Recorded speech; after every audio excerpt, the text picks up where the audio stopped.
Hello, PBC. Good morning, and welcome to Tuesday, April 28th. It's great that we can have these little times together. I hope they're encouraging to you.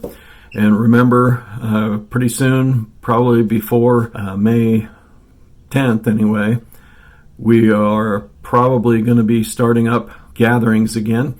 So watch here, watch Facebook, watch your email for information and instructions on what to do and when to do things. And of course, if you are at risk, obviously you'll probably not be coming yet, but we do look forward to seeing all of us when the time comes. This morning I want to go back to Romans chapter 6, and I had put on the title that we went through verse 12. We didn't. We only went through verse 11. So today I want to start at verse 11 and continue on from there with just some thoughts on what it means that we are in Christ and Christ is in us. So Romans 6, verse 11.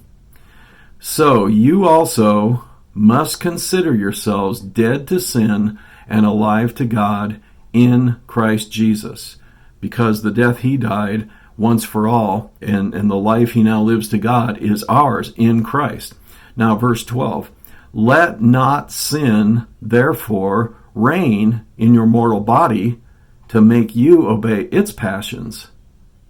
Do not present your members to sin as instruments for unrighteousness, but present yourselves to God as those who have been brought from death to life, and your members to God as instruments for righteousness. I want to look at those couple of sentences there.